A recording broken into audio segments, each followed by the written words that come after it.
Na escolha da câmara. Câmaras compactas. Uma câmara compacta, também chamada a ponta e disparo ou point and shoot, é uma câmara fotográfica desenvolvida para uma operação simples. Possui lente fixa com foco automático ou modos de foco e exposição pré-definidos. Habitualmente possuem um LCD na parte traseira, não apenas para ver as fotos tiradas, mas também para usar como visor. A principal vantagem das câmaras compactas é o seu tamanho reduzido, sendo igualmente fáceis de operar com a ajuda dos modos de cena que ajustam a configuração da câmara automaticamente. Vantagens: transporte e manuseamento, simples de usar, discretas, o que origina segurança maior, preços muito acessíveis. Desvantagens: lente fixa e abertura limitada, baixo desempenho em lugares pouco iluminados, modelos mais evoluídos com um preço próximo dos tipos de câmara de nível superior, modo manual muito limitado. Câmaras bridge ou super zoom. Possuem um zoom poderoso e a possibilidade de ajustes manuais de velocidade, sensibilidade e abertura.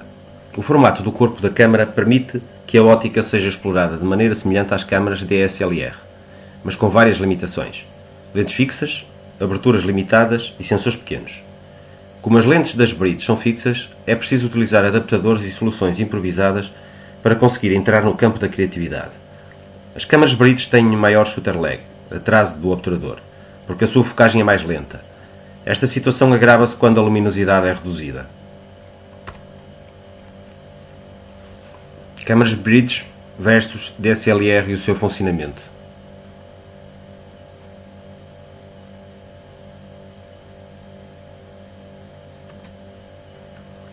Vantagens das câmaras bridge: zoom elevado, controle manual muito semelhante às DSLR, qualidade de imagem em situações de boa iluminação, preços muito acessíveis. Desvantagens: lente fixa, viewfinder eletrónico que faz aumentar o consumo de energia, autofocagem difícil com pouca luz, baixa velocidade de disparo, sensor de dimensão reduzida que origina ruído em situações de baixa luminosidade. Câmaras DSLR. As câmaras DSLR são as mais indicadas para quem deseja ingressar no mundo da fotografia manual. Nas câmaras de lentes intercambiáveis com visão por espelho, ou DSLR, Digital Single Lens Reflex, a imagem que passa através da lente é refletida por um espelho até um visor. Isso significa que se enquadra a imagem olhando pelo visor óptico e quando se efetua o disparo, o espelho sobe para a luz poder atingir o sensor. Devido ao maior tamanho do sensor, este tipo de câmara consegue captar mais luz e por isso tem uma relação entre sinal e nível de ruído melhor, permitindo uma grande amplitude de ISO. Funcionamento da DSLR. A luz reflete no espelho, chegando ao visor, permitindo assim visualizar a imagem que se vai obter. Carregando no botão de disparo, o espelho sobe, permitindo a luz atingir o sensor. Vantagens das DSLR: várias distâncias focais, permite mudança da objetiva, visor óptico para melhor enquadramento, um ISO alto com baixo nível de ruído, autofoco rápido e preciso e uma elevada velocidade de disparo. Desvantagens: maior peso e volume, necessidade de mudar de objetivas, necessário maior cuidado com as objetivas e sensor, preços elevados de objetivas e acessórios. Mirrorless. As câmaras mirrorless, ou sem espelho, possuem este nome precisamente por não terem nenhum espelho localizado à frente do sensor e que envie a imagem para o viewfinder. Como consequência disso, elas não possuem viewfinder óptico como as DSLR, ou seja, não é possível ver o que a lente está a obter. A pré-visualização é feita de forma eletrónica, através do ecrã LCD, havendo, no entanto, alguns modelos que não possuem viewfinder, contam com visores eletrónicos como opção. Chamadas também de híbridas, com corpo compacto e recursos iguais a uma DSLR, estas câmaras permitem a troca de objetivas. Numa DSLR, a luz vem através da lente, numa câmara de luz atinge o espelho, que reflete a luz até ao pentaprisma, que de seguida sai para o viewfinder, para que se possa ver através da lente. Quando se tira uma foto, o espelho move-se, e é por isso que não se pode ver através do visor quando se tira uma foto, e a luz é registada no sensor. Este processo dá à DSLR razão para o seu volume. A mirrorless tem um display digital que serve como um visor para a exibição da imagem ou do seu estado. Não tendo um visor tradicional, significa que não há necessidade de um pentaprisma, espelho e câmara de luz. A luz que passa através da lente vai direto ao sensor, que envia a imagem para o visor digital. Vantagens: mais leve que uma DSLR, menor dimensão que uma DSLR, qualidade de imagem idêntica a uma DSLR de entrada de gama, mais barata do que a maioria das DSLR, objetivas intercambiáveis, objetivas mais baratas.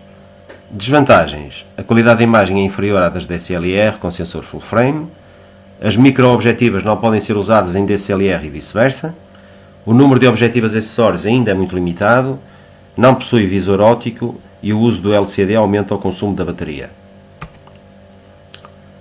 O sensor. O sensor é uma das peças mais importantes de uma câmara digital e o tamanho do sensor um dos seus aspectos mais relevantes. Ao escolher uma câmara digital, deve-se perceber que as câmaras compactas possuem habitualmente sensores de menor dimensão e que as câmaras SLR costumam ter sensores maiores. Sensores menores é sinónimo de câmaras menores, mais baratas e mais portáteis. No entanto, quando a câmara possui muito megapixels num sensor de menor dimensão, isso significa obter imagens com mais ruído. O tamanho do sensor é extremamente importante. Em geral, quanto maior for o sensor, maior será o tamanho do pixel. E quanto maior o pixel, mais luz ele pode captar. Quanto mais luz conseguir captar, melhor será a imagem resultante. Do lado direito conseguimos ter uma imagem de diversos tamanhos de sensores.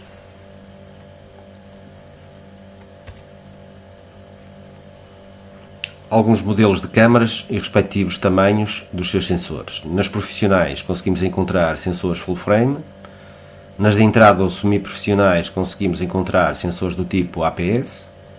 Algumas máquinas como a Olympus e a Panasonic possuem sensores do tipo 4/3. As compactas e as compactas avançadas têm sensores mais pequenos do que as que acabamos de falar.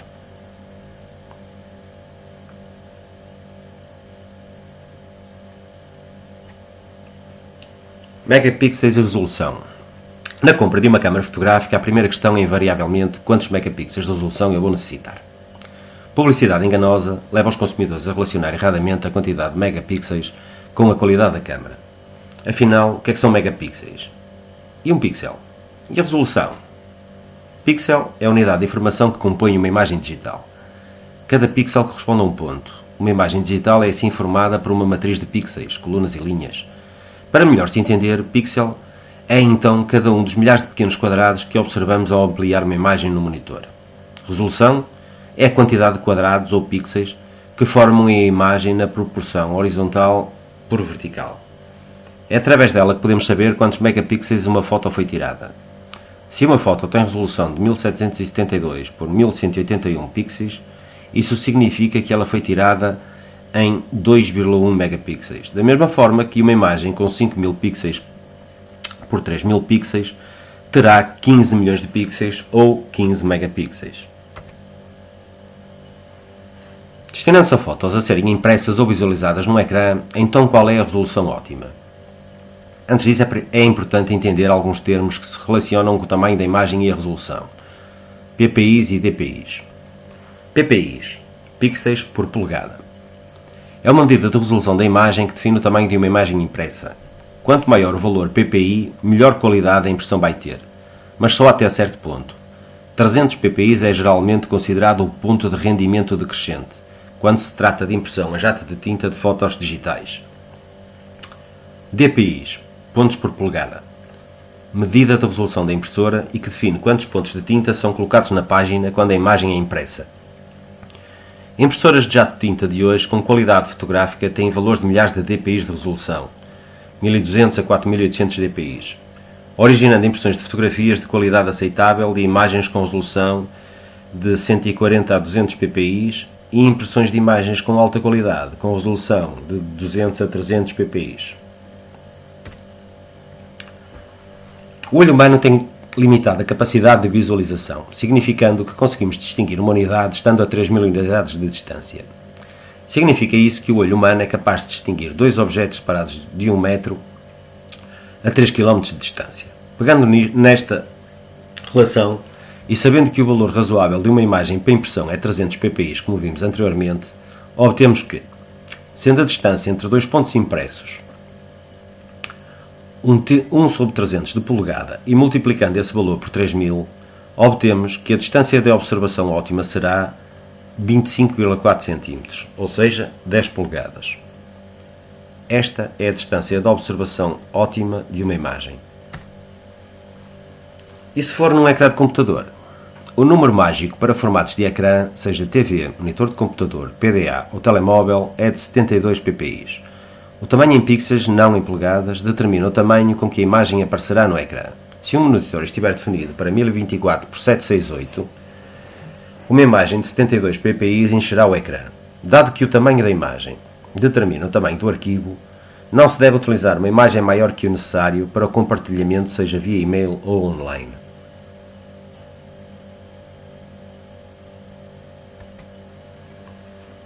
Pelos cálculos anteriores, percebe-se que uma impressão de 300 ppi assegura uma boa visualização a uma distância de cerca de 25 cm. Fazendo os cálculos de forma inversa, obtemos.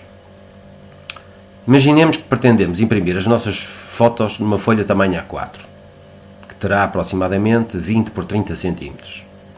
Sendo uma polegada 2,54 cm, teremos então que uma folha A4 terá 8 polegadas por 12 polegadas. Para uma impressão de 300 ppi, obtemos então que necessitaremos de 2.400 colunas e 3.600 linhas, ou seja, 9 milhões de pixels ou 9 megapixels. Isto é o que necessitamos para uma impressão em folha tamanho A4.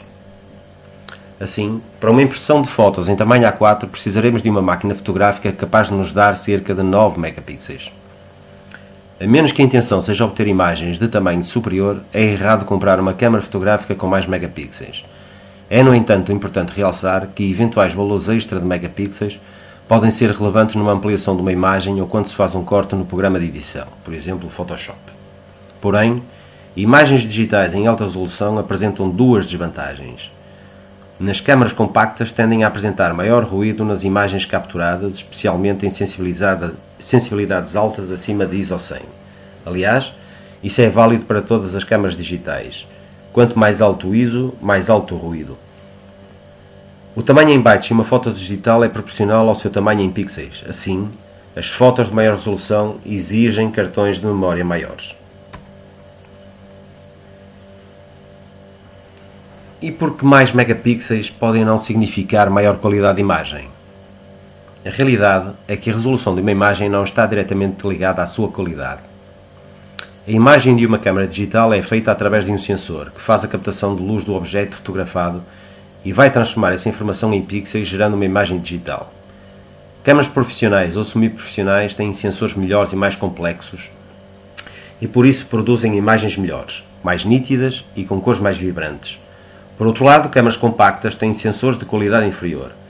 Quanto mais megapixels o sensor é forçado a captar, mais calor ele produz e acaba por originar ruído na foto.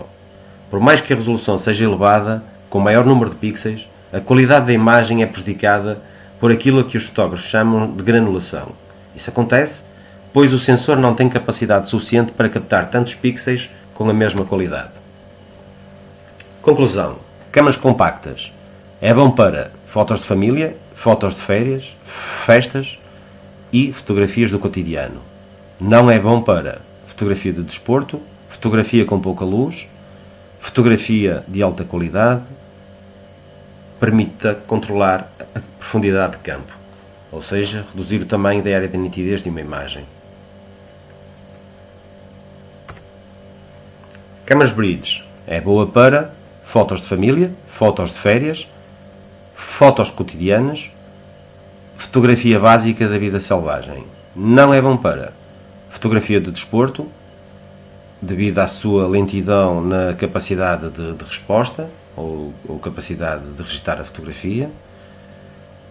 Não é bom para fotografia com pouca luz e não é bom para fotografia de alta qualidade. Mirrorless. É bom para foto de famílias, foto de férias, festas, fotos do cotidiano, fotografia em geral, fotografia de retrato, fotografia de paisagem e algumas são apropriadas para uso profissional. Não é bom para fotografia de desporto, embora seja possível, e fotografia com pouca luz. Tem um autofoco muito fraco. As DSLR é bom para fotos de família, fotos de férias, festas, fotografia em geral, fotografia de retrato, paisagem, rua, macro, etc. Desde que se use a objetiva adequada. E é bom também para uso profissional. Não é bom para fotografias sem tripé, utilizando o ecrã. Todos os comentários e afirmações aqui feitos refletem uma opinião pessoal e não são vinculativos, até porque a tecnologia evolui diariamente e a qualidade das câmaras também. Conclusão. Espero que este web guia ajude a entender qual a câmara mais adequada na hora da decisão da compra e se mesmo assim dúvidas persistirem, é importante perceber que o mais importante será comprar uma câmara que se tenha a certeza se vai utilizar. Antes de se tomar qualquer decisão, deve-se pesar todos os prós e contras e avaliar os critérios que maior valor terão na hora de dar um clique. Mesmo uma má câmara pode tirar boas fotos, desde que usada nas condições adequadas.